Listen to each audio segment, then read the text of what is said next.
오늘은 성품 시리즈 두 번째 시간으로 성령의 열매 8번째 성령의 열매 온유에 대해서 말씀을 전하고자 합니다. 자, 온유는 제가 이렇게 공동체에 꼭 필요한 성품이라고 얘기했는데 이 성령의 열매 중에서 전부 다 필요 없는 것은 하나도 없습니다. 다 필요하지만 특히 우리가 공동체에서 화합하면서 살기 위해서는 가장 필요한 성품이라고 얘기하고 말씀을 드리고 싶습니다. 자, 표준 국어 대사전에서는 성격, 태도, 따위가 온화하고 부드럽다고 얘기하고 있고요. 위키백과에서는 온화한 따뜻한 마음, 온화한 마음을 뜻한다고 얘기하고 있습니다. 히브리어에서는 아나브라고 얘기하는데 온유한, 겸손한, 가난한, 고통받는 그런 내용으로 해서 한 24번 정도가 나오고요. 헬라어는 프라우테스라고 되어 있는데 온유, 친절, 얌전, 공선, 동정심 이런 내용으로서 한 11번 정도 나온다고 얘기하고 있습니다.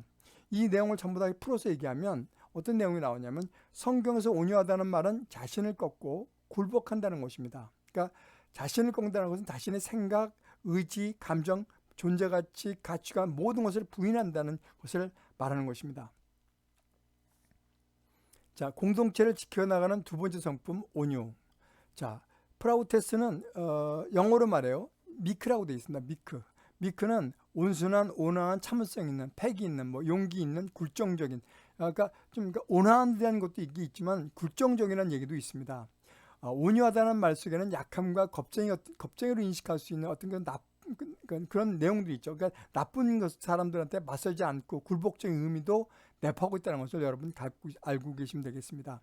자, 미크의 뿌리는 MER, 미어하고 대해서 그것은 뭐냐면 무엇에 불과한, 그 다음에 작은 호수라는 것으로 그게 거기서 뿌리에서 나왔다고 봅니다. 그래서 물처럼 흘러가는 것들, 그 다음에 돌을 던졌을 때 잠깐 파장했지만 그것을 다 흡수하고 포용한다는 그런 뜻이 내포되어 있습니다.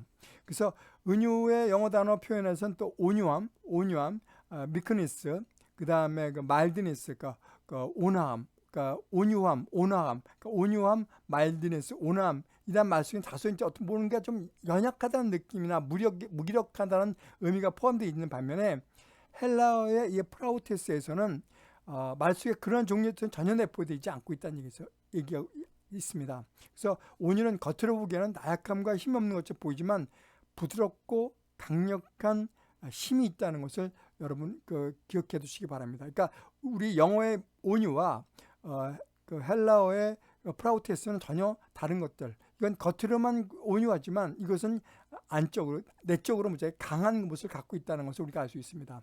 한자에서도 마찬가지입니다. 따뜻할 온에 부드러운 유입니다. 그러니까 따뜻하고 부드럽다는 것이죠. 그러니까 결국 무지하게 좀 연약한 그런 느낌이 있지만 이것이 이거하고 비슷한 내용이 이 온 따뜻하고 내고 있지만 이 프라우테스하고 맞는 것이라는 것은 결국은 이렇게 볼 수가 있습니다. 외유내강.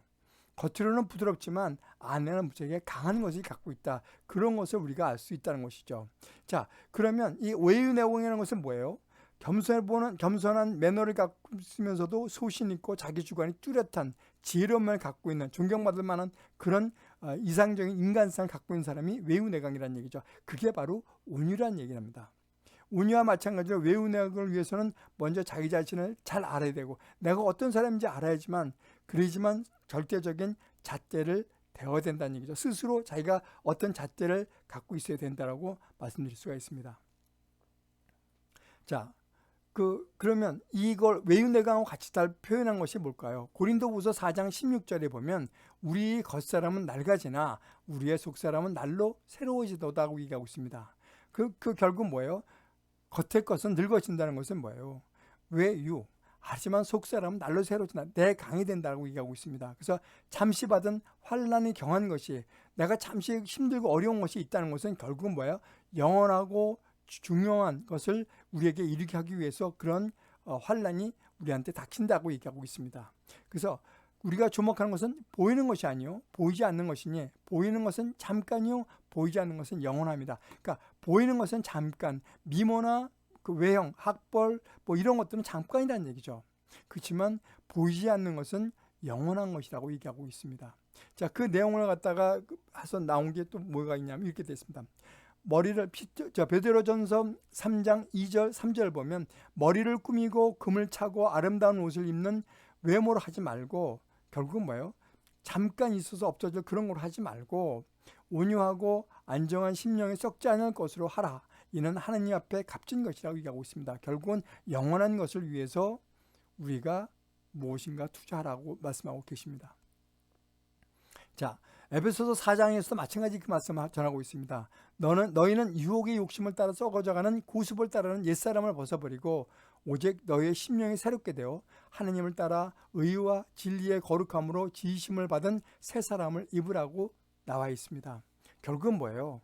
우리가 영원한 것에 투자를 해라.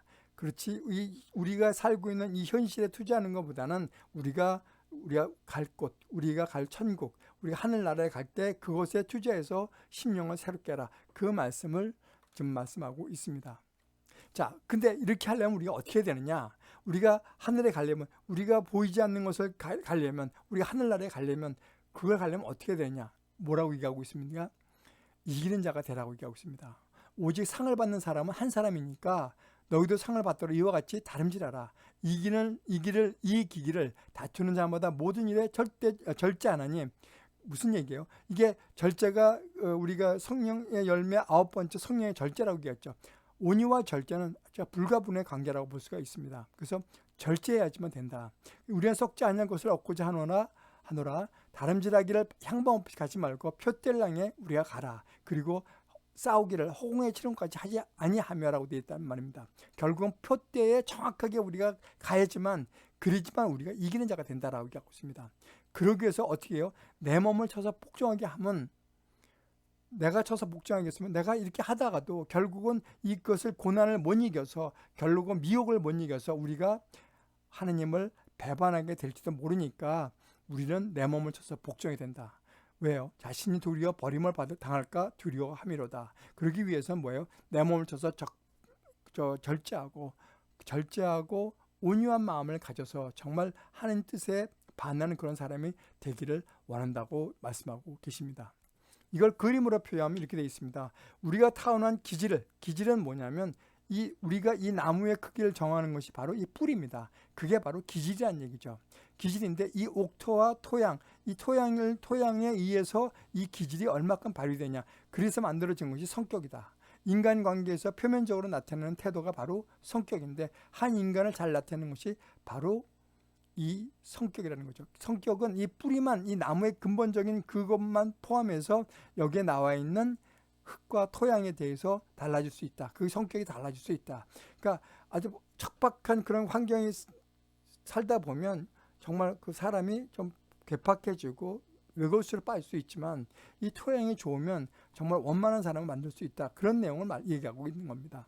결국은 이 토양에 의해서 나무의 크기가 바뀌어지죠. 그러면 우리는 이렇게 얘기하죠. 하나님의 성격, 우리가 성격이 바뀔까요? 예수 그리스도 믿는 사람들 전부 다 바뀐다고 얘기하고 있습니다. 근데 심리학에서는 사람의 성격은 바뀌지 않는다고 얘기하고 있습니다. 근데 뭐가 달라지냐? 관점이 달라진다. 그것을 만들어내는 것이 결국은 뭐냐?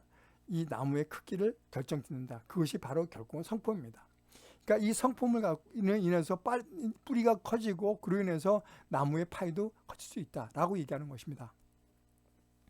자, 여기서 보면 훈련할 수 있는 다듬어진 성질, 성령을 통해서 변화되는 성품, 품성, 이것이 결국은 성품이고, 이것이 바로 우리가 보여지는 우리가 좀 성격입니다. 성격이라는 것은 성품입니다. 성격이 바뀌어진 것이 성품인데, 성품은 뭐냐면 우리가 보는 관점이 달라졌다는 얘기죠. 과거에 보는 관점에서는 원망하고 힘들어하고 정말 괴로워했는데, 그것을 보는 마음 자체가 감사하는 마음으로 바뀌었다. 이것이 결국은 성품이라는 거죠. 이 그 성품으로 인해서 만들어지는 것이 뭐냐면 중요한 게 가치관입니다. 가치관은 내가 제일 먼저 우선시하는 것이 무엇이냐.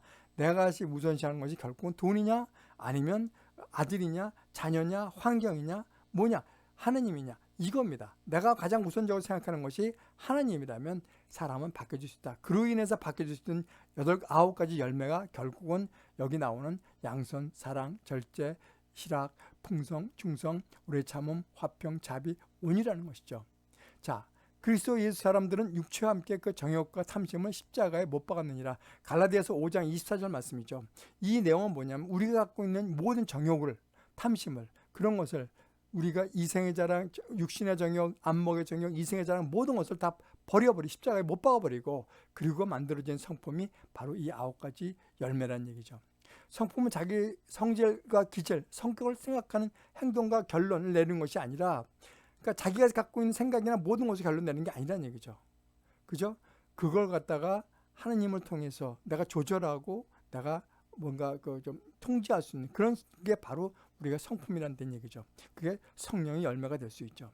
그러면 성령의 열매와 무슨 차이가 있느냐? 이것은 결국은 예수님을 만나냐 안 만나냐에 따라 다를 수가 있습니다. 우리가 예수님 안 만나고 그냥 잘할 수 있죠. 잘할 수 있고 할 수가 있죠. 그렇지만 우리가 공부 배워서 잘할 수 있고 바뀔 수 있지만 근본적으로 어떤 환경이 나타났을 때 나타내는 것은 자기 성질, 성격 그대로 나타날 수 있다는 얘기죠. 그런데 어떠한 고난과 역경이 오더라도 그것을 참고 인내하고 하는 것은 결국은 뭐냐면 성령이 없으면, 하나님을 만나지 않으면 그것은 만들어질 수 없다라고 얘기하는 것입니다. 자, 온유를 갖다가 성경에서 딱 지명해서 딱 두 분을 얘기하고 있습니다. 첫 번째는 예수님입니다. 그리고 또 하나는 모세를 얘기하고 있습니다. 자, 마태복음 11장 29절에 보면 나는 마음이 온유하고 겸손하니 나의 명예를 메고 내게 배우라. 그리하면 너희 마음이 쉼을 얻으리니, 그렇게 되어 있습니다. 그러니까 예수님 스스로가 나는 온유한 사람이다 라고 얘기하고 계십니다. 자, 민수기에서는 하나님께서 이렇게 되어 있습니다. 하나님이 이 사람 모세는 온유함이 지면의 모든 사람보다 더한다 라고 하나님이 직접 미리암 누나와 미리암 아론한테 그 얘기를 하죠. 그 식구들한테 그 얘기를 한다는 것은 뭐냐면 하느님이 지명해서 이 사람은 온유한 사람이라고 얘기한 것입니다. 자, 그러면 우리가 먼저 예수님에 대해서 한번 살펴보겠습니다. 자, 온유하고 겸손한 분. 자, 마태복음 아까도 얘기했지 11장 28절부터 30절 말씀을 보면 수고하고 무거운 짐진 자들아 다 내게로 오라. 내가 너희를 쉬게 하리라. 나는 마음이 온유하고 겸손하니 나의 명예를 메고 내게 배우라. 그리하면 너희 마음이 쉼을 얻으리니 이는 내 멍에는 쉽고 내 짐은 가벼움이라. 자, 무슨 얘기예요? 온유하고 겸손하니 내게 배우라고 했어요. 나를 쫓으라고 얘기하고 있습니다. 자, 또 한번 보겠습니다. 자, 그러면 온유하고 겸손한 사람은 그러면 아무것도 없느냐? 아까 외유 내강이라고 얘기한 것처럼 내강이 뭐가 강하냐? 어떤 것은 뭐냐? 모세와 예수님 통해서 우리가 온유한 사람이 단순히 성품이 조용하고 부드러운 사람이 아님을 알 수가 있습니다. 그 이유가 뭐냐면, 자, 여기 보면 요한복음 2장 13절에서 16절 말씀을 보면 예수님이 성전에 올라가셨는데 예루살렘 성전에 올라갔는데 거기서 보니까 돈 받고 오는 사람, 양과 비둘기 파는 사람도 있다는 얘기죠. 그러니까 예수님이 화가 나갖고 채찍을 들고 양이나 소를 다 쫓아버리면서 여기에서 나오는 그 상을 다 엎어버린 거예요. 그러면서 하시는 말씀은 내 아버지 집으로 장사하는 집을 만들지 마라. 내 아버지 집, 우리 아버지 이 성전은 기도하는 집이니까 너희가 이렇게 더럽게 만들지 말라라고 얘기하고 있습니다. 자, 온유한 사람은 하나님이 무시당할 때, 하나님 뜻이 손상될 때, 하나님 집이 더럽혀졌을 때, 그때 분노하는 사람이 바로 진정한 온유한 사람이라는 것을 알 수가 있습니다. 그러니까 거룩한 분노를 할 수 있는 사람, 그분이 바로 온유한 사람입니다. 자, 그가 채찍을 맞음으로 우리가 나음을 얻었다. 자, 베드로전서 2장 22절에서 24절 말씀 모두 합독하겠습니다. 자, 시작. 그는 죄를 범하지 아니하시고 그 입에 거짓도 없으시며 욕을 당하시되 맞대어 욕하지 아니하시고 고난을 당하시되 위협하지 아니하시고 오직 공의로 심판하시는 이에게 부탁하시며 친히 나무에 달려 그 몸으로 우리 죄를 담당하셨으니 이는 우리로 죄에 대하여 죽고 의에 대하여 살게 하려 하심이라. 그가 채찍을 맞음으로 너희는 나음을 얻었나니라고 말씀하고 있습니다. 우리 요 전에 나온 것처럼 마태복음 얘기처럼 여기서 내 멍에를 메고 나에게 배우라고 하신 말씀을 보면 설령 우리가 죄가 있더라도 인내할 줄 알아야 된다고 말씀하시는 것입니다. 고난이 유기라는 말씀을 상고해 보면 당시 괴롭고 힘들더라도 그것이 지금에 와서 생각해 보면 그것이 약이 되었고 동기부여가 됐고 그것이 발판이 되는 것을 우리가 알 수가 있습니다. 예수님은 죄가 없으신 분입니다. 그럼에도 불구하고 십자가에 못 박혀 돌아가셨습니다. 그러면서 뭐냐면 죄에 대해서 죽고 의에 대하여 살게 하려 하심이라고 말씀하신 것처럼 무슨 뜻이냐면 우리 죄를 대속해서 십자가에서 못 박혀 죽으신 것입니다. 결국 온유하고 어떠한 환경에서도 인내하시고 아무 소리 안 하셨지만 결국은 마지막까지 가시면서 다 이루었다고 말씀하시고 돌아가신 것처럼 무슨 말씀을 하신 것입니까? 결국 내가 갖고 있는 그 의지나 내가 갖고 있는 사명, 모든 걸 이루는 그런 당연함이 갖고 계셨다는 얘기죠. 고린도전서 10장 13절을 보면 하느님은 미부사 너희가 감당하지 못할 시험당함을 허락하지 아시하신다고 얘기하고 있습니다. 하느님은 고난을 주실 때 그 고난이 끝까지 우리가 버티면 그것은 우리가 견딜 수 있는 거라고 얘기하고 계십니다. 그러면서 하시는 말씀이 시험당할 즈음에 또 뭐예요? 피할 길도 주신다. 그렇게 얘기하시면서 너희로 능히 감당하게 하시느니라고 얘기하고 있습니다. 근데 우리는 그것도 못 참고 자살하고 또 그것도 못 참고 정말 좌절하고 그런 경우가 너무나 많습니다. 자, 온유한 자 땅을 기업으로 받을 것이라고 얘기하고 있습니다. 자, 여기서 보면 마태복음에서 보면 5장 5절에 보면 온유한 자는 복이 있나니 그들이 땅을 기업으로 받을 것이라고 얘기하고 있습니다. 온유한 자가 땅을 기업으로 받아? 근데 예수님은 마태복음 8장 20절에 보면 예수께서는 이르시되 여고도 굴이 있고 공중의 새도 거처가 있을 때 인자는 머리 둘 곳이 없다 하시더라고 얘기하고 있습니다. 아니 예수님은 온유한 자지만 땅을 기업으로 받지 않고 땅도 없다고 머리 둘 곳도 없다고 말씀하지 않았습니까?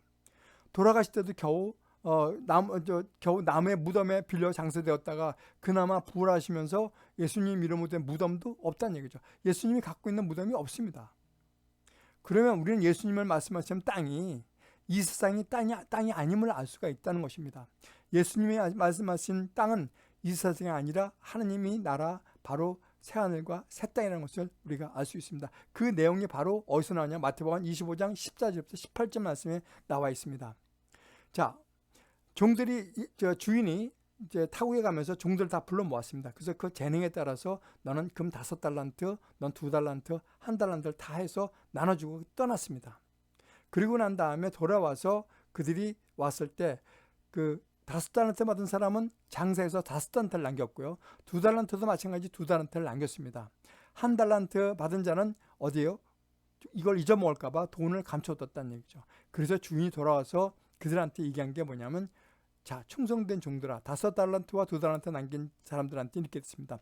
충성된 종아, 내가 적은 일에 충성하였으면 내가 많은 것을 내게 맡기리니 내 주인의 즐거움에 참여할지어다 라고 말씀하고 계십니다.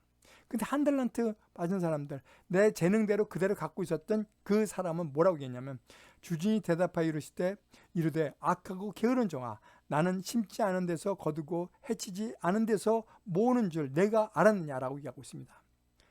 자, 그러면서 하는 얘기가 그에게 그 1달란트를 빼앗아 10달란트 가진 자에게 주라. 그러니까 자기가 있는 것 가지고 뺏기게 됐다는 얘기죠. 자, 무릇 있는 자는 받아 풍족하게 되고 없는 자는 그 있는 것까지 빼앗기리라. 우리가 이것을 보면서 무엇을 느낄 수 있는지 한번 상고해 보시기 바랍니다. 결국 우리가 하나님이 가르칠 때 최선을 다해라. 그러니까 내가 온유하고 겸손한 자 나를 배우라. 나의 명예를 배고 다 배우라고 얘기했죠. 그러니까 뭐예요? 어떤 고난이라도 그것을 갖다 예수님을 쫓아서 가면 5달란트를 갖다 10달란트로, 2달란트는 4달란트로 바꿀 수 있는데 그렇지 못한 사람, 하늘의 땅을 받기를 거부하고 그냥 안주하는 사람, 신앙생활, 종교생활에 멈추는 사람, 교회의 땅만 박는 그런 사람으로 갖지 않고 정말 하나님의 뜻에 따라서 하나님의 사람으로서 성품도 바뀌고 주위에 전도하고 하나님께 정말 본을 보일 수 있는 그런 사람으로 바뀌어야 된다고. 그것이 뭐냐면 하늘의 땅, 결국 우리 하늘나라의 땅을 얻을 수 있는 것이라고 마태복음 25장에서는 말씀하고 계십니다. 자, 갈라디아서 6장 1절에서 보면 형제들아 사람이 만일 무슨 범죄한 일이 드러나거든 신령한 너희는 온유한 심령으로 그러한 자들을 바로잡고 너 자신을 살펴보아 너도 시험을 받을까 주저해라. 이 내용이 가장 맞는 사람, 아까 성경에서 얘기했던 바로 모세입니다. 이 세상의 온유함이 가장 좋은 모세에 대해서 얘기해 보겠습니다. 자, 민수기 12장 1절에서 6절 말씀을 보면 모세가 구스 여자를 취했더니 미리암과 아론이 모세를 비방하니라고 되어 있습니다. 모세가 아내 말고 또 구스 여인을 얻었죠. 그러니까 어떻게 해요? 미디안이 그렇게 얘기한 거예요. 어떻게 이방 여인을 얻을 수 있느냐, 구스 여인을 얻을 수 있냐 라고 막 뭐라고 얘기한 거예요. 그러면서 하는 게 뭐냐면 이렇게 해요. 야, 내가 너만 환상을 보고 너만 꿈으로써 계시를 받고 그런 건 아니야. 우리도 그래. 마찬가지야. 남에서 비난을 하니까 여호와께서 그 얘기를 들은 거예요. 그러면서 뭐냐면 모세는 이 온유함이 지면에 있는 모든 사람보다 더하다고 얘기하고 계십니다. 이 내용이 뭐예요? 너희 중에서 가장 뛰어난 온유한 사람이 바로 외운나가는 사람이 바로 모세야. 근데 너희들이 감히 모세를 네가 비난해? 라고 얘기하는 것입니다. 자, 모세는 어떻게 했습니까? 이 비방하면서도 아까 뭐라고 했습니까? 자, 아까 그 내용을 한번 보면 이렇게 되어 있습니다. 온유한 사람은 심령으로 그런 자를 바로잡고 너 자신을 살펴봐 너도 시험을 받을까 두려움이라고 얘기했습니다. 자, 무슨 얘기예요? 그 사람들을 바로잡는다고 얘기했죠. 이 모세는요, 어떤 얘기냐면 자기가 어떤 얘기를 하지 않았습니다. 모세는 이 아론과 미리암이 이 금송아지를 만들었을 때 그 상황을 갖다가 모세를 지적하고 너희도 나쁜 짓 하지 않았냐? 라고 따지지 않았습니다. 그 사람들 비난의 시각을 돌리지 않았다는 얘기죠. 아론은 그렇죠. 그러니까 어떻게 해요? 아까 얘기했듯이 그 사람은 나쁜 것도 지적하고 그러면서 너를 돌아보라고 얘기했죠. 자, 얼마든지 뭐 아론과 대적해서 그 사람의 아론의 허물을 잡아서 정죄할 수 있었습니다. 모세는 그러면서 변명할 수 있었고 다 할 수 있었지만 모세는 침묵했습니다. 자, 그러면서 뭐가 나오냐면 이렇게 되어 있습니다. 자, 갈라디아서 5장 20절에 보면 헛된 영광을 구하여 서로 노엽게 하거나 서로 투기하지 말라. 그것을 지켰다는 얘기죠. 그러니까 여호와께서 야, 너희들 나와봐. 전부 다 세상 쫓아 나와봐. 그러면서 너희는 환상으로 보고 그 다음에 꿈으로 나와 얘기하고 있지. 그렇지만 모세는 그렇지 않아. 모세는 나하고 직접 대면하고 직접 얘기하는 그런 사이야. 근데 내 종 모세를 비방해? 너희 두렵지 않아? 그렇게 얘기합니다. 그러면서 내 종 모세는 내 온 집에 충성한 사람이라 라고 얘기하고 있습니다. 여호와께서 진노하시며 떠나시면서 미리암이 나병에 걸리게 됐습니다. 자, 그러니까 어떻게 돼요? 아론이 이렇게 얘기하죠. 아론이 이에 모세에게 이르되 슬프도다. 내 주여 우리가 어리석은 일을 하여 죄를 지었으나 청하건대 그 벌을 우리에게 돌리지 마소서라고 얘기하고 있습니다. 그러니까 모세가 어떻게 얘기해요? 모세가 여호와께 부르짖어 이르되 하나님이여 원하건대 그를 고쳐 주옵소서라고 기도하고 있습니다. 기도를 하죠.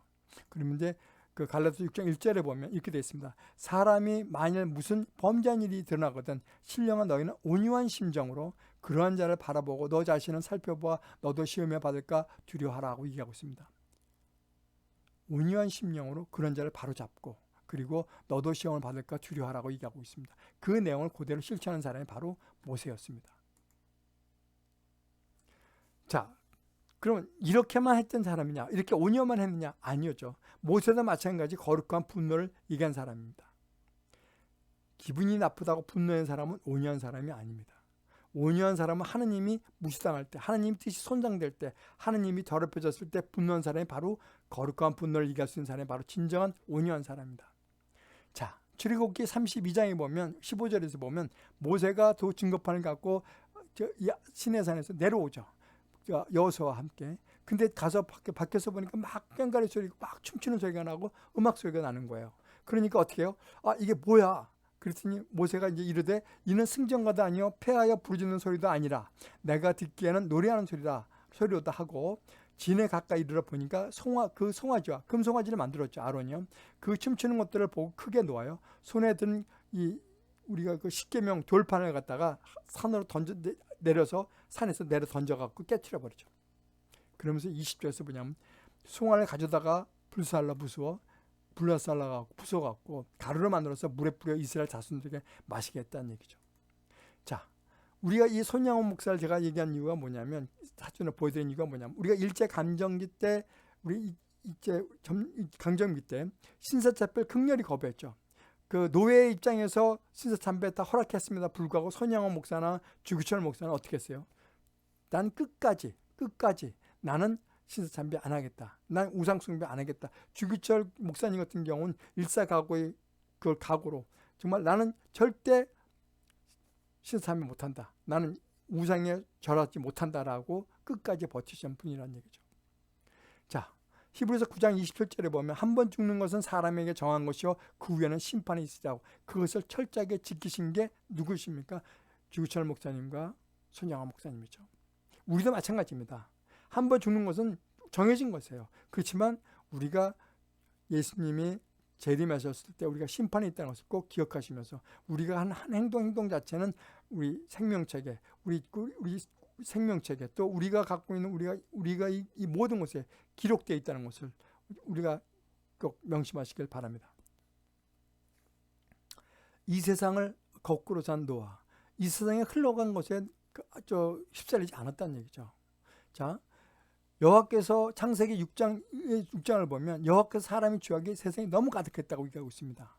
그래서 그래서 뭐냐면 그의 마음으로 생각하는 모든 계획이 항상 악할 뿐임을 보시고 그들이 생각하는 건 전부 다 악한 거예요.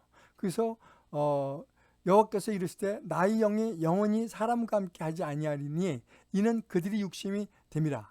그러나 그들이 날은 120년이 되리라 하시고 땅 위에 사람을 지으셨음을 한탄하자. 그러니까 너무 악하다 보니까 한탄하신 거예요. 내가 사람을 잘못 지었다 라고 얘기한 것이죠. 내가 창조한 사람을 내가 지면서 쓸어버리겠다. 그것은 공중의 새나 모든 짐승도 다 마찬가지다라고 얘기하고 있습니다. 생각해 보십시오. 9절에 보면 노아는 의인이요 당대의 완전한 자라. 그는 하나님과 동행하였다고 얘기하고 있습니다. 14절에 보면 너는 고페르 나무로 너를 위하여 방주를 만들되 그 안에 칸들을 막고 역청을 그 안에 칠하라고 얘기하고 있습니다. 자, 이 사람들은요 죄악이 만연했다고 얘기하고 있는 것을 보여요. 정말 뭐냐면 그 당시 환락적인 거, 그러니까 안목의 정욕, 그러니까 육신의 정욕, 안목의 정욕, 이생의 자랑이 다 만연한 세에 살았다는 얘기죠. 그렇게 만연했다는 얘기죠. 그런데 뭐예요? 근데 그날들 너희들은 120년밖에 안 돼 라고 얘기하고 계십니다. 자, 이 120년이라는 게 뭐예요? 어떤 분들은 이 방주를 만드는데 120년이 걸렸다 라고 하는 분도 있고요. 그것이 이 기준이 이제 120년이라고 얘기하는 거죠. 그리고 나머지는 뭐 70년인지 80년이라고 얘기하고 있죠. 왜냐면 거기에 그 아이들, 그러니까 자녀들도 같이 만들라고 얘기했거든요. 그러니까 반주를 만들었기 때문에 자녀들이 한 20살 정도 되지 않았을까. 500세에 이런 명령을 받고 600세에 노아의 홍수가 나왔기 때문에 100년 사이에서 보면 태어나서 한 아이들이 한 20살, 그리고 그다음에 그 며느리까지 태우라고 얘기했으니까 한 20년, 30년을 보면 한 7, 80년 정도를 갖다 이 방주 만드는데 최선을 다했다고 얘기하는 것입니다. 그렇다면 무슨 얘기예요? 남들 동안 남들 다 놀고 쾌락을 지키고 했을 때 이 노아는 세상 사람과 정반대의 삶을 살았다는 거죠. 며느리도 함께 이렇게 같이 배를 만들고 그랬죠. 자, 그 다음에 아브라함을 한번 보겠습니다. 100세에 얻은 이삭을 제물로 바친 아브라함이죠. 자, 창세기 22장을 보면 여호와께서 이르시되 독자 이삭을 데리고 와서 모리아 산에 가서 그를 번제로 드리라고 얘기하고 있습니다. 그랬더니 아브라함이 뭐라고 했습니다. 거절할 수도 있었음에도 불구하고 아브라함이 종들과 같이 이삭과 함께 그 나무를 짓고 올라가고 모리아 산에서 모세를 결단해서 제단하여 나무에 놓고 바치려고 그러죠. 이것은 뭐예요? 이게 온유한 사람이라는 얘기죠. 자기의 모든 것을 내렸고 주님의 말씀, 하느님의 말씀에 순종하고 복종하는 사람, 이 사람이 바로 온유한 사람이라는 거죠. 그렇지만 이 온유한 사람은 어떤 사람입니까? 또 이런 것도 있죠. 자, 무조건 조카 롯에게 양보한 아브라함과 롯의 그 사람들, 그의 소와 양이 점점점 많아지다 보니까 그 목자들과 서로 싸우는 거예요. 그러다 보니까 어떻게 해요? 야, 우리는 뭐예요? 한 친족이라. 너나 내 목자나 서로 다투게 하지 말자. 내 목자나 서로 다투게 하지 말자. 우린 친족이니까. 그러면서 뭐야? 네가 좌하면 나는 우할 거고 네가 우하면 나는 좌할 것이다. 이게 바로 온유한 사람이라는 얘기죠. 모든 것을 하느님에 맡기고 모든 것을 다 내려놓은 그런 사람이 바로 아브라함이었다는 얘기죠. 자, 그 아들 이삭을 한번 보면 상대방에 저항하지 않았던 이삭이라는 얘기죠. 자, 창세기 26장에 보면 이렇게 되어 있습니다. 아브라함 때 첫 흉년이 들었더니 그 땅에 또 흉년이 들매 이삭이 그랄로 가서 블레셋 왕 아비멜렉에게 이르렀더니 이삭이 그 땅에서 농사하여 그의 100배나 얻었고 여호와께서 복을 주심으로 그 사람이 창대하고 왕성하여 마침내 거부가 되었다라고 얘기했습니다. 그러니까 이 누구예요? 블레셋 왕 아비멜렉이 열받는 거예요, 정말. 저놈은 어떻게 그냥 돈을 100배나 벌어. 화가 나는 거예요. 그러니까 어떻게 돼요? 가서 이 우물을요. 블레셋 사람이 그 시기에서 아브라함 때 만들었던 그때 만들었던 그 종들이 파놓은 그 우물을 막아버린 거예요. 그런데 그러면서 아비멜렉이 이삭한테 뭐라고 얘기해요? 우리를 떠나라. 왜냐하면 네가 돈을 많이 벌었기 때문에 그거 정말 못 보겠어. 그러니까 뭐예요? 이삭이 그 많은 돈, 많은 재산을 갖고 놔두고 무슨 얘기예요? 육신의 정이 안 먹이죠. 이생의 자는 모든 거 내려놓고 이삭은 그것을 떠나버렸다는 얘기죠. 모든 것을 하나님 앞에 맡겼다는 얘기예요. 자, 쓰레기 취급받은 바울을 한번 보겠습니다. 자, 고린도전서 4장을 보면 이렇게 되죠. 판단받는 것이 내게는 작은 일이지만 나는 이로 인해서 의롭다함을 받지 얻지 못하기 때문에 나는 심판하지 않겠다. 나는 오로지 뭐예요? 하느님만 주만이 나를 심판할 수 있기 때문에 난 남들 판단하고 그러진 않겠다. 자, 그런데 내가 예수님을 믿는다고 예수님을 믿어서 어리석었습니다. 다른 사람들 어리석거나 약하거나 비천하거나 그 다음에 줄이고 목마르고 헐벗고 맨맞고 성처 없이 떠돌아다니고 모욕당하고 박해를 받지만은 나는 세상에 더러운 옷과 만물의 찌꺼기같이 되었다. 그러니까 다른 사람들이 봤을 때 예수님 믿는다고 그런 사람이 되어버렸다는 얘기죠. 찌꺼기 같은 그런 사람이 됐다는 얘기죠. 그러므로 내가 너에게 권하니 너희는 나를 본받는 자가 되라고 얘기하고 있습니다. 예수님을 믿는다는 그 하나만 때문에 어리석은 사람, 약한 사람, 비천한 사람으로 됐다는 얘기죠. 그렇지만 누구예요? 바울은 전혀 거기에 관여하지 않았어요. 내가 쓰레기가 되고 별 볼일 없는 인간이 됐더라도 나는 관여 없다라고 생각한 거예요. 내가 대단한 여기를 제목을 제가 something that nothing이라고 얘기했거든요. 내가 조금 예를 들어서 이 사도 바울은 어떤 사람이었습니까? 가므리엘 문화의 수제자였죠. 바리새인 중에 바리새인이었죠. 그렇게 대단한 사람이었어요. 로마 시민권을 갖고 있는 사람이었음에도 불구하고 뭐예요? 만약 이 사람이 내가 썸씽이었다면 난 이런 사람이야. 가므리엘 문화에 내가 제자고 내가 바리새인이고 내가 로마 시민권을 가진 사람이야. 그러면 네가 나를 우습게 봐. 웃기는 놈들 까불고 있어. 이렇게 하고 덤벼칠지 모르지만 사도 바울은 그렇지 않았다는 얘기야. nothing. 나는 하나님 앞에 아무것도 아니다. 난 쓰레기다. 난 별 볼일 없다. 라고 얘기했다는 얘기죠. 자신에 대한 존재를 생각하면 존재 생각하니까 상대편에 상처를 주고 온유를 잃어버릴 밖에 없어요. 내가 아무것도 하고 생각했다면 그러면 상처받을 것도 아무것도 없다는 얘기죠. 내가 목사니까, 내가 장로니까, 내가 권사니까, 내가 집사니까 그러니까 분노가 나고 상처가 나고 상처가 생길 거고 상처를 주는 것이죠. 자, 갈라디아서 6장 3절에 보면 만일 누가 아무것도 되지 못하고 된 줄로 생각하면 스스로 소금이라고 되어 있습니다. 이게 결국은 뭐예요? 내유 외강되는 거죠. 외강 내유죠. 외강 내유. 그러니까 뭐냐면 속은 아무것도 없는데 겉으로는 잘난 척, 아주 뭐 대단한 척 하는 게 바로 그런 얘기죠. 그러니까 이거 뭐예요? 아무것도 없어요. 그런데 난 그런 사람인 것처럼 생각하면 그건 사기죠, 사기. 스스로 속임이라고 얘기하고 계십니다.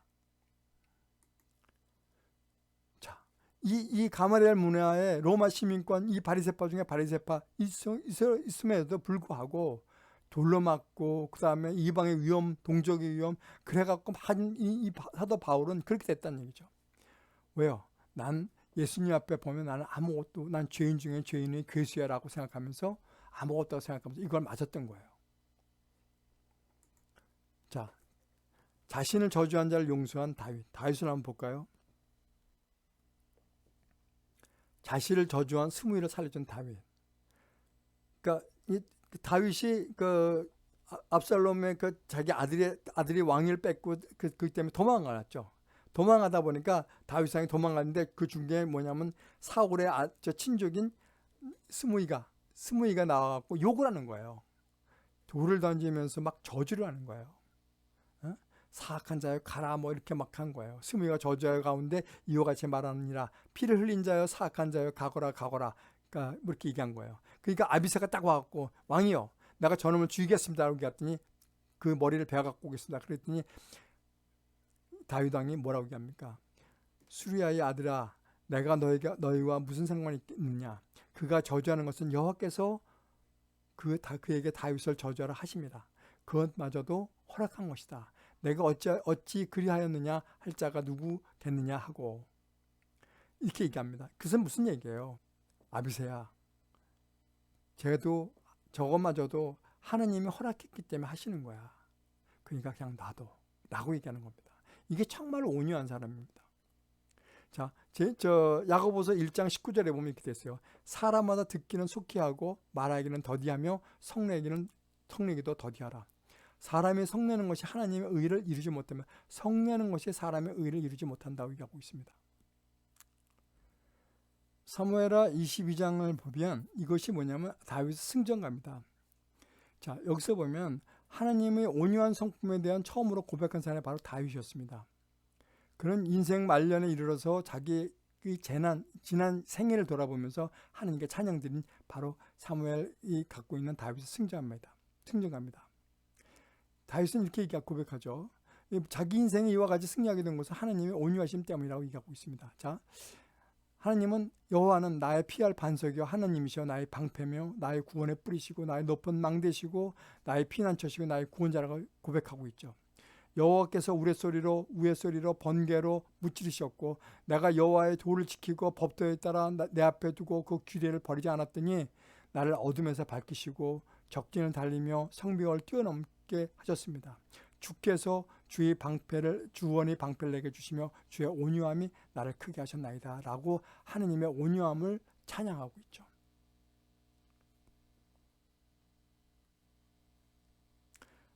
온유함이 공동체의 조화와 일치를 가져온다고 얘기하고 있습니다. 자, 에베소서 4장 1절에서 3절 말씀을 보면 자, 주 안에 갇힌 내가 너희를 권하노니 너희가 부르심을 받은 일에 합당하게 행하여 모든 겸손과 온유로 하고 오래 참음으로 사랑 가운데 서로 용납하고 평안히 매는 줄로 성령이 하나 되게 하신 것을 힘써 지키라고 얘기하고 있습니다. 공동체가 하나 되는 가장 중요한 것이 아까 얘기했듯이 온유함이라는 얘기죠.